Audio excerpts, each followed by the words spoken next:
Regionalna turistička zajednica Karlovačke županije prva je turistička zajednica u Hrvatskoj koja se može pohvaliti s certifikatom poslodavac prijatelj bicikliranja.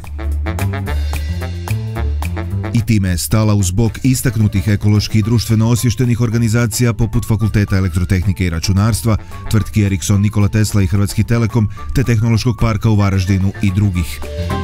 Certifikat je dobiven jer sva trojica zaposlenika na posao idu biciklom.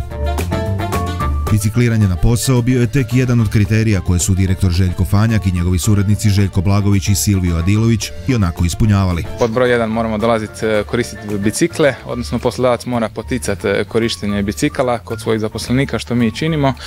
Trebamo imati stalak, dakle mjesto za spremanje bicikala, trebamo provoditi edukacije prema svojim zaposlenicima, ali i prema trećim stranama o dobrobitima korištenja bicikala, destimulirati dolaženje na posao sa prijevoznim sredstvima i evo, cijeli niz drugih kriterija, da ne idemo u detalje, ali to mi uredno činimo.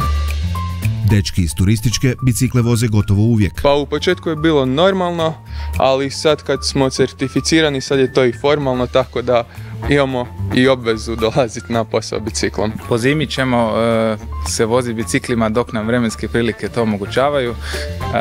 Po meni jedino kad je teška kiša ili snijeg nije moguće dolaziti, ali u svim ostalim vremenskim okvirima da. Ništa se ne mijenja, biciklom putujemo na posao evo već cijelo vrijeme, ljeti, zimi, ništa, samo snijeg i kiša nas mogu spriječiti i zaustaviti. Ako ne zimi, kad je najteže voziti bicikl? Ujutro, kad ga moram vaditi van iz garaže i budit se. Prednosti su velike, uz one već opće poznate po zdravlje ljudi i okoliš. Prije svega ne treba ujutro tražiti parkirno mjesto, čak sam brži od kad idem s autom. Višegodišnji napori u razvoju cikloturizma doveli su Karlovac i Karlovačku županiju na kartu brojnih biciklističkih ruta. Biciklistička infrastruktura nije još kao u nekim zapadnim zemljama, ali nije ni daleko. Pa mislim da smo mi već tu, mislim da više treba poraditi na kulturi pješaka koji šeću, stoje i vode pse po biciklističkim stazama nego sami biciklista. Kažem, biciklističkih staza nikad dosta, ali mislim da grad Karlovac se dobro kotira po tom pitanju.